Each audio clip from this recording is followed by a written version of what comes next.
Bien, vamos a continuar con esta serie de predicaciones sobre Cristo, sobre Cristología, porque en nuestro estudio de la carta de Pablo a los Colosenses topamos con el versículo 9 del capítulo 2, que nos dice que en él vive toda la plenitud de la deidad corporalmente. En Cristo vive toda la plenitud de la deidad, es decir, que Jesucristo es Dios, y corporalmente, es decir, incluyendo también a aquel Jesús de hace 2000 años. Concluimos en la introducción que hacíamos de la Cristología del domingo pasado, diciendo que en la encarnación Jesucristo retuvo la deidad completa, su deidad completa, y obtuvo una humanidad perfecta, completa también, unidas en una sola persona para siempre. Ese es el resumen que hacíamos de la encarnación de la persona de Jesucristo. Hoy vamos a ver que en la única persona de Jesucristo, en esa única persona de Jesucristo, había una deidad completa. Es decir, que Jesucristo era Dios, que era igual al Padre e igual al Espíritu Santo, que conforma la Trinidad.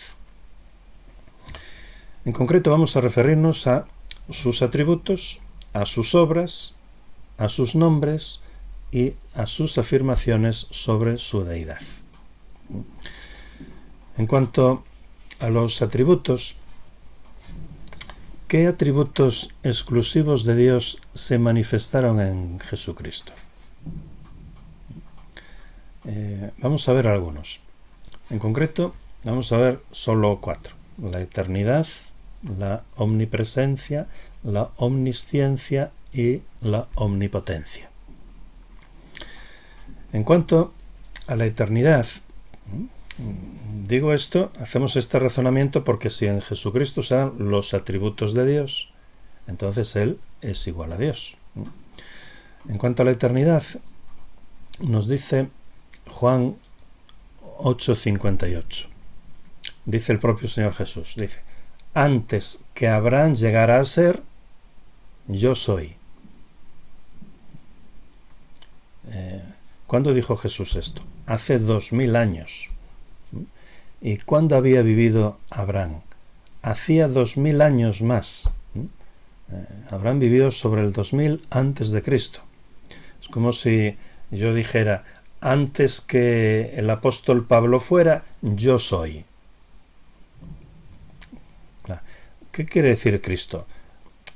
Pues que Él poseía la eternidad desde siempre, que Él era eterno, que Él era Dios. Es lo que quiere decir. Jesucristo estaba afirmando: yo soy Dios. Y en Juan 17:5 dice él mismo: y ahora, Padre, glorifícame tú junto a ti mismo, con la gloria que tenía contigo antes de existir el mundo. Está diciendo que antes de existir el mundo, Él ya existía. Ya sé que esto es muy evidente para nosotros y que reconocemos la deidad de Cristo, pero tenemos que ver que en la Biblia Él se declaraba como Dios, efectivamente. Que no sacamos eso de la nada. En Apocalipsis 22:13 dice el Señor: yo soy el alfa y la omega, el primero y el último, el principio y el fin. Se está declarando eterno.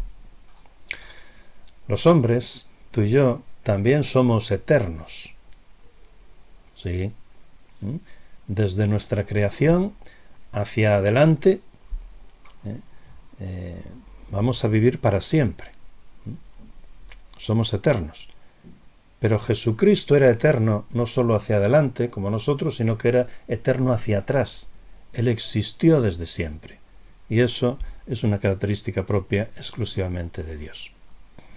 Así que Jesucristo ostentaba el atributo divino de la eternidad. En cuanto a la omnipresencia, es decir, que Él está en todas partes al mismo tiempo y además íntegramente, no se reparte en los diversos sitios, sino que está íntegramente en toda su naturaleza divina en todas partes y al mismo tiempo. Pues dice, por ejemplo, en Mateo 18:20, este texto que conocemos bien, donde 2 o 3 están congregados en mi nombre, allí estoy yo en medio de ellos. Como por ejemplo, ahora mismo, el Señor está aquí con nosotros, en medio de nosotros. Alguno dirá, pero es que no lo veo con los ojos, es que no lo oigo con los oídos. Bueno, lo vemos con los ojos de la fe. Lo oímos a través de sus palabras escritas. En Mateo 28:20 también dice, he aquí yo estoy con vosotros todos los días y hasta el fin del mundo. Podemos vivir con esa seguridad, viéndolo con los ojos de la fe, con esa seguridad y confianza, y con ese respeto también que tenemos que tenerle en nuestra vida. Tenemos que conducirnos, como dijimos antes, rectamente, sobriamente, piadosamente, justamente, porque Él está aquí con nosotros. Y somos conscientes de ellos porque lo vemos con los ojos de la fe. Jesucristo, desde su encarnación, en cuanto a su naturaleza divina, seguía estando en todas partes a la vez, pero en cuanto a su naturaleza humana, porque Él tenía una naturaleza divina y ahora tiene una naturaleza humana también, en cuanto a su naturaleza humana, Jesucristo solo podía y puede estar en un lugar a la vez. Nuestro cuerpo solo puede estar en un lugar a la vez. Su cuerpo y su alma humana solo pueden estar también en un lugar a la vez. En cuanto a su omnisciencia, dice Mateo 16:21, desde entonces Jesús comenzó a declarar a sus discípulos que él debía ir a Jerusalén y padecer mucho de parte de los ancianos, de los principales sacerdotes y de los escribas, y ser muerto y resucitado al tercer día. Es decir, conocía el futuro. ¿Y quién conoce el futuro sino solo Dios? En Lucas 6:8 y 11:17 dice en ambos sitios, pero él, conociendo los pensamientos de ellos, él, en cuanto a su naturaleza divina, conocía los pensamientos de las personas que tenía enfrente. Nosotros no podemos conocerlos. Yo no sé lo que vosotros estáis pensando ahora. Ni vosotros sabéis lo que yo puedo estar pensando. En parte sí, porque lo estoy diciendo. Pero si no lo digo, no lo sabéis. Jesucristo sí lo sabe y sí lo sabía. Porque la omnisciencia es parte de la naturaleza divina, es un atributo divino. Los ángeles no saben lo que estamos pensando. Los demonios y Satanás tampoco saben lo que estamos pensando. Solo Dios puede saberlo. Solo Él es omnisciente. En Juan 4:29 dice la mujer samaritana a los hombres de su ciudad. Dice, venid, ved a un hombre que me dijo todo lo que hice. En cuanto a su omnipotencia, dijo el Señor al final del Evangelio de Mateo, en Mateo 28, 18, dice: toda potestad me es dada en el cielo y en la tierra. No solo en la tierra, sino también en el cielo. Porque Él es todopoderoso, es omnipotente. No solo en la tierra, sino en el cielo y en todas partes. En Marcos, en la historia de Marcos, capítulo 5, versículos 11 al 15, es aquella historia de los cerdos de los Gadarenos, que el Señor hizo que los demonios entraran en unos cerdos y luego se despeñaran. Es decir, ahí vemos el poder que Él tenía sobre los demonios, que son ángeles, seres superiores a los hombres. Y en Juan 11, 34 al 44, aquella historia de la resurrección de Lázaro, vemos cómo Él tenía poder para resucitar. ¿Y quién tiene poder para resucitar, para crear la vida, sino solo Dios? Entonces Él era omnipotente también. Así, pues en Cristo observamos esos atributos y otros que podríamos citar exclusivos de Dios. El atributo de la eternidad, de la omnipresencia, de la omnisciencia y de la omnipotencia, etc. Por tanto, podemos concluir que Jesucristo era ciertamente Dios.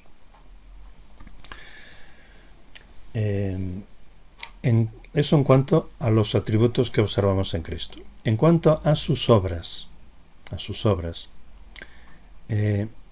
empecemos por el perdón. Dice en Marcos, vemos en Marcos capítulo 2, los 12 primeros versículos, que Jesús sana a un paralítico. Y en el versículo 5 le dice: Hijo, tus pecados te son perdonados. Pero allí sentados había algunos de los escribas y cavilaban en sus corazones diciendo: ¿por qué habla éste así? Blasfema. ¿Quién puede perdonar pecados sino solo Dios? Efectivamente, Jesús tenía el poder de perdonar pecados. Por tanto, era Dios. Aquellos escribas y fariseos lo entendieron perfectamente. En cuanto a la vida, dice Juan 5:21, así como el Padre, dice el Señor, así como el Padre levanta y da vida a los muertos, así también el Hijo da vida a los que quiere. ¿Y quién tiene la capacidad exclusiva de producir la vida? Solo Dios.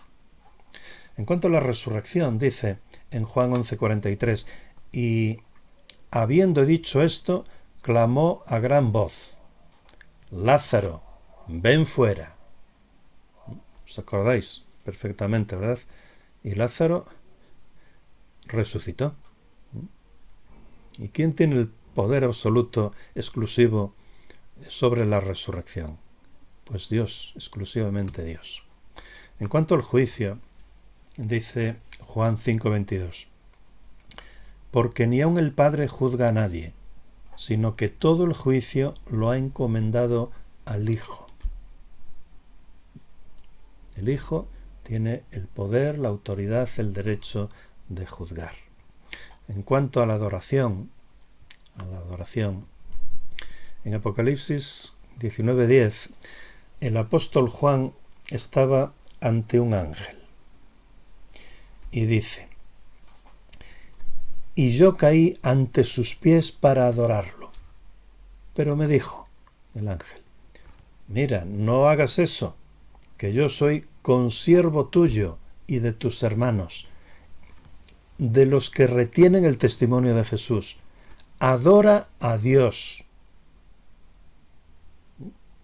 El ángel no dejó que Juan lo adorara, porque era una criatura de Dios. La adoración es un derecho, es algo exclusivo de Dios, que solo se puede rendir a Dios. En Filipenses 2, capítulo 2 y versículos 9 a 11 encontramos lo que llamamos la exaltación de Jesucristo. Después de los versículos anteriores que llamamos la humillación de Jesucristo, en el 9 y al 11 encontramos la exaltación de Jesucristo. Y en el versículo 10 dice: para que en el nombre de Jesús se doble toda rodilla de los que están en los cielos y en la tierra y debajo de la tierra. Y esto, el doblar la rodilla, era en señal de adoración, porque a Jesucristo sí se le puede y se le debe adorar, porque Él es ciertamente Dios. En Hebreos 1:6 nos dice, cuando introduce al primogénito en el mundo, dice: adórenlo todos los ángeles de Dios, al Señor Jesucristo.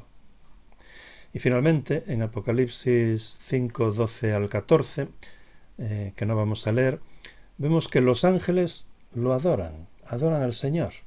Y Jesucristo no rechazó esa adoración, en contraste con lo que había hecho el apóstol Juan, que sí rechazaba la adoración de los ángeles. ¿Por qué Jesucristo no rechazó esa adoración?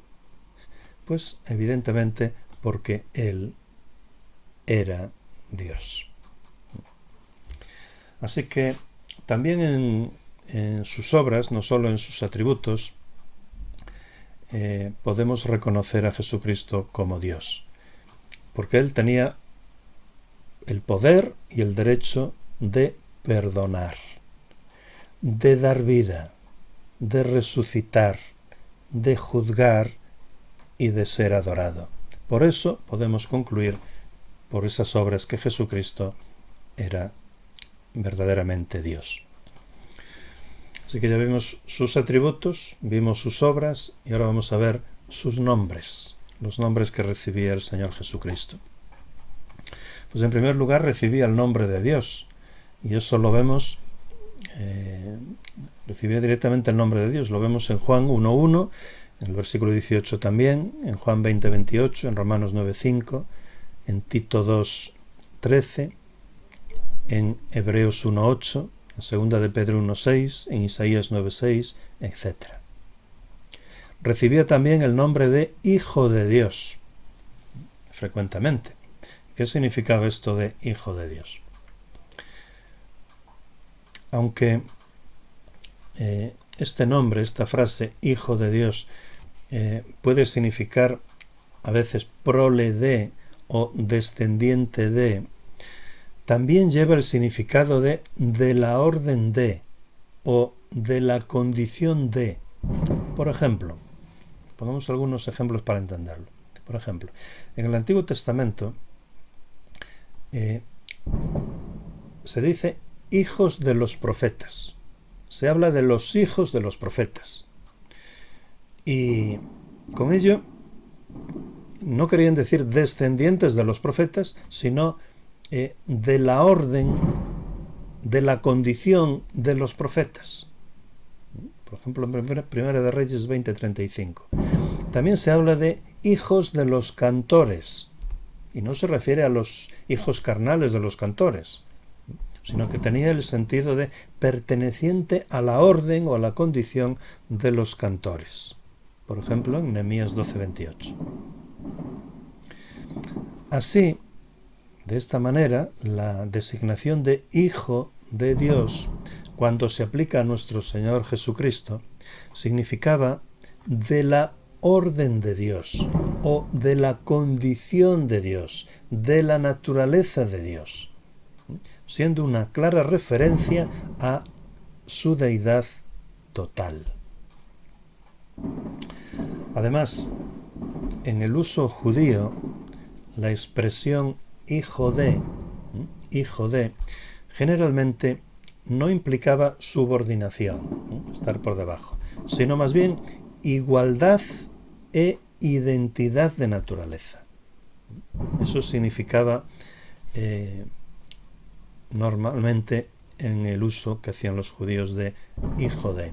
Por ejemplo, cuando se dice en la Biblia hijo de consolación, refiriéndose a Bernabé, en Hechos 4:36, significaba que él era una persona que consolaba y animaba.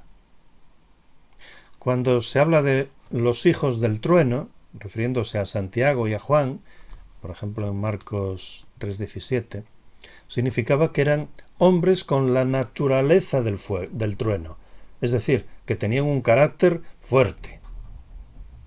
De la misma manera, cuando se habla del Hijo del Hombre, refiriéndose a Jesucristo, Hijo del Hombre, como se aplica, por ejemplo, en Daniel 7:13, y se le llama constantemente en el Nuevo Testamento al Señor Jesucristo Hijo del Hombre, pues eso significaba el hombre representativo. El hombre representativo. Por lo tanto, cuando Jesús dijo en Juan 10:36, soy hijo de Dios,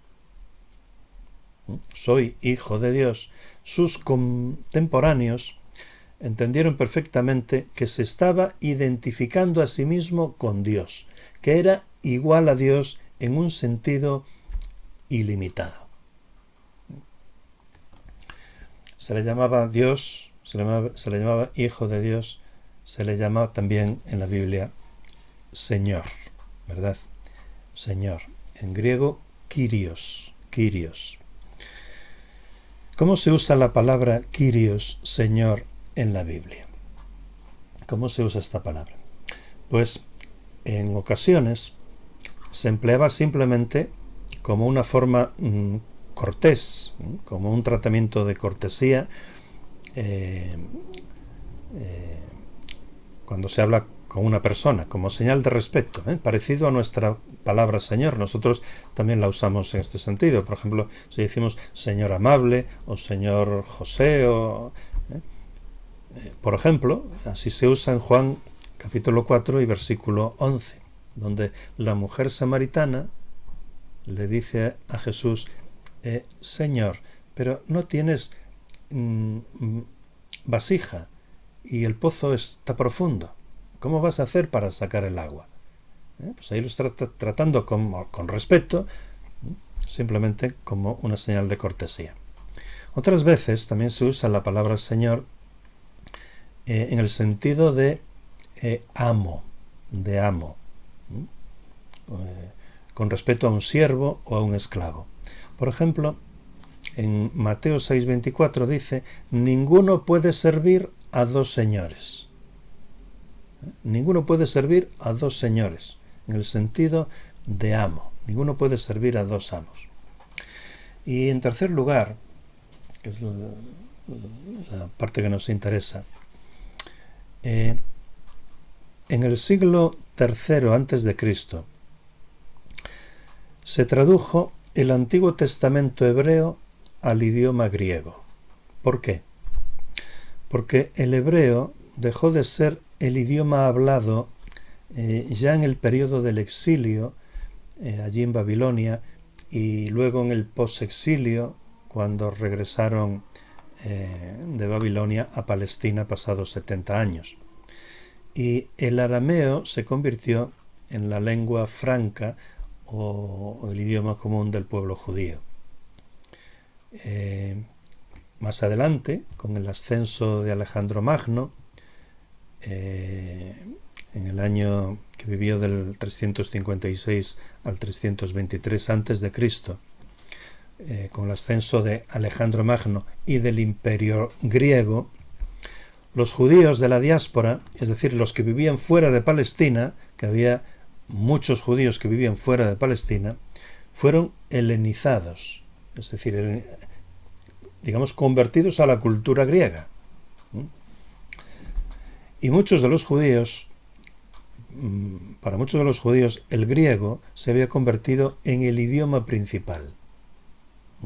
Por tanto, se hizo necesario para todos esos judíos que ya muchos ni conocían el hebreo, se hizo necesario traducir el Antiguo Testamento hebreo al griego común que se hablaba en todo el imperio, no solo esos judíos, sino por toda la cuenca del Mediterráneo. El idioma común era el griego, el llamado griego koiné. Así fue como en el siglo III se tradujo el Antiguo Testamento hebreo al griego koiné que hablaban todo el mundo. Esta traducción se llama la Septuaginta,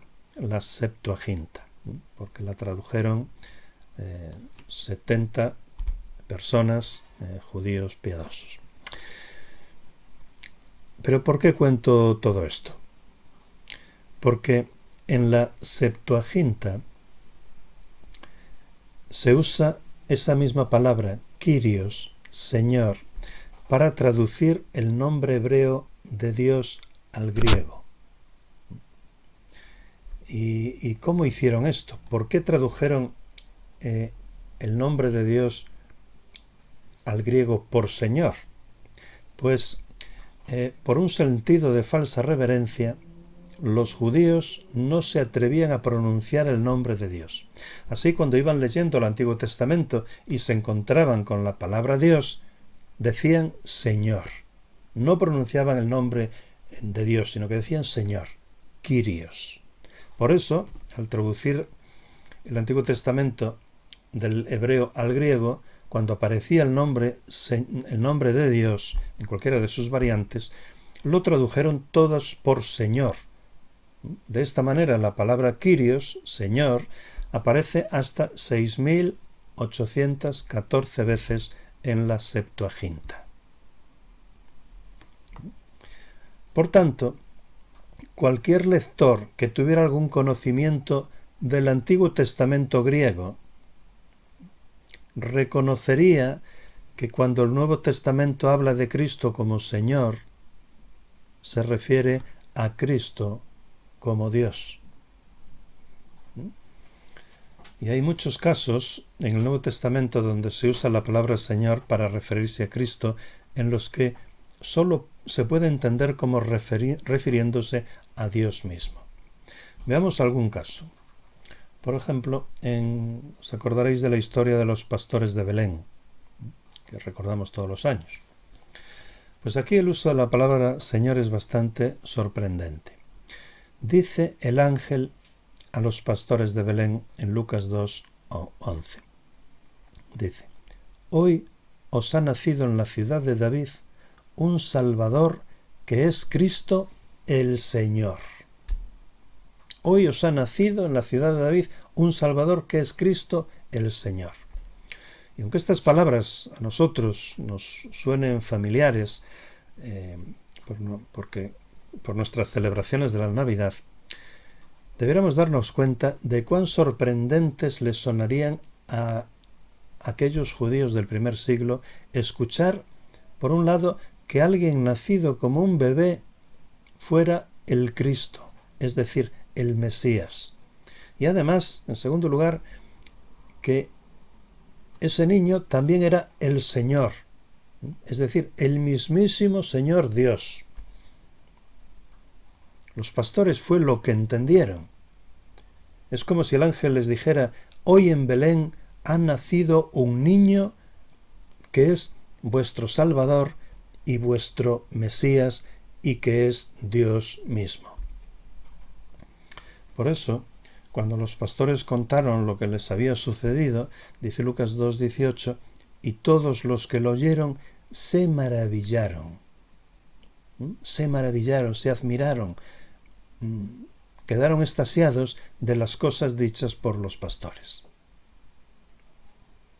porque no acababan de entenderlas, no les cuadraban, no les cuajaban bien.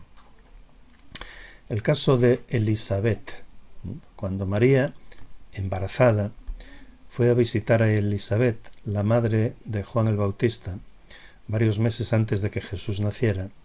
Elisabet, al verla, dijo en Lucas 1:43, pero se quedó extrañada, pero ¿cómo es esto de que la madre de mi Señor venga a verme. La madre de mi Señor. Debido a que Jesús todavía no había nacido, Elizabeth no podía estar utilizando la palabra Señor para referirse a un amo. Más bien la estaba usando en el sentido fuerte del Antiguo Testamento, como diciendo: ¿cómo es esto que la madre de mi Señor Dios venga a verme? Resulta difícil entender esta palabra Señor en este contexto en un sentido diferente que no sea este que decimos. El caso de Juan el Bautista. En Mateo 3:3 dice Juan el Bautista: pues este es el anunciado por el profeta Isaías, que dice: voz de uno que clama en el desierto, preparad el camino del Señor, haced llanas sus sendas. Al gritar esto, Juan está diciendo que Isaías 43, que nos habla de Dios mismo que viene para estar en su pueblo, nos está hablando de eso. Isaías 43 está hablando de Dios mismo que viene a habitar en medio de su pueblo. Pero Juan estaba preparando el camino para la llegada de Jesús. No de Dios, como decía Isaías 43, sino de Jesús. Por tanto, la implicación es que Jesús es Dios. En cuanto a Jesús, Jesús también se identificaba a sí mismo como el Señor soberano del Antiguo Testamento. Por ejemplo, cuando en Mateo 22:44 les pregunta a los fariseos acerca del Salmo 110:1, donde el rey David dice: dijo el Señor a mi Señor, siéntate a mi diestra para que ponga a tus enemigos, hasta que ponga a tus enemigos debajo de tus pies. Dice David: dice el Señor a mi Señor. En este pasaje hay dos señores. Dios el Padre, que dice a Dios el Hijo, que es el Señor de David. De manera que dijo el Señor, el Padre, a mi Señor, el Hijo: siéntate a mi diestra hasta que ponga a tus enemigos por estrado de tus pies. Los fariseos que lo estaban escuchando sabían perfectamente que con esta cita Jesús estaba hablando de sí mismo e identificándose como el Kyrios, como el Señor del Salmo 110:1, el Señor Dios del Antiguo Testamento. En las epístolas, el nombre Señor aparece con muchísima frecuencia, ¿verdad?, para referirse a Cristo. Por ejemplo, en 1 Corintios 8:6, Pablo dice: no hay más que un solo Dios, el Padre, de quien todo procede y para el cual vivimos, y no hay más que un solo Señor. Y continúa: es decir, Jesucristo, por quien todo existe y por medio del cual vivimos. No hay más que un solo Señor, es decir, Jesucristo, por quien todo existe y por medio del cual vivimos. En Hebreos hay un pasaje especialmente claro que encontramos en Hebreos capítulo 1 y versículos 10 al 12, donde el autor de Hebreos cita el Salmo 102, el cual habla de la obra del Señor en la creación, y este pasaje lo está aplicando a Cristo aquí en Hebreos. Dice: tú, oh Señor, en el principio pusiste los cimientos de la tierra y el cielo es obra de tus manos. Ellos perecerán, pero tú permaneces para siempre. Se desgastarán como un vestido, los doblarás como un manto y cambiarán como ropa que se muda. Pero tú eres siempre el mismo y tus años nunca se acabarán. El autor de Hebreos está aplicando este pasaje a Cristo mismo. Y finalmente, en Apocalipsis, se habla explícitamente de Cristo como el eterno Señor del cielo y de la tierra, que creó todas las cosas y permanecerá para siempre. Por ejemplo, en Apocalipsis 19:16, donde vemos a Cristo que regresa a la tierra como un rey conquistador. Y dice: en su manto y sobre el muslo lleva escrito este nombre: Rey de Reyes y Señor de Señores. Y en Apocalipsis 22:13 dice el propio Señor Jesucristo: yo soy el Alfa y la Omega, el primero y el último, el principio y el fin. Aquí se está refiriendo al Hijo, mientras que en Apocalipsis 1:18 se refiere con las mismas palabras al Padre. Así que también por sus nombres, Dios, Hijo de Dios y Señor, podemos concluir que Jesucristo era quien decía ser, Dios mismo. Pero no solo por eso. Finalmente, en cuanto a lo que Jesús mismo decía, Jesucristo afirmó reiteradamente que Él era Dios. Ya vimos en muchos de los versículos leídos cómo Jesús tenía autoconciencia o autopercepción de ser Dios mismo, y así lo afirmaba claramente. Entre otras cosas, lo mataron, lo crucificaron por eso. Entonces, si él afirmaba que era Dios, una de tres: o era cierto que era Dios, o era un mentiroso, o era un loco. O era Dios, o era un mentiroso, o era un loco. ¿Tú qué crees? Nosotros, los creyentes, creemos firmemente que Jesucristo, por los atributos que vemos en Él, por las obras que hacía, por los nombres que recibe y por sus propias afirmaciones sobre sí mismo, creemos que Jesucristo tenía una naturaleza divina completa, igual al Padre e igual al Espíritu Santo. Creemos que Jesucristo era Dios. Por eso decimos que en la encarnación Jesucristo retuvo su deidad completa y obtuvo una humanidad perfecta, unidas en una sola persona para siempre. Amén.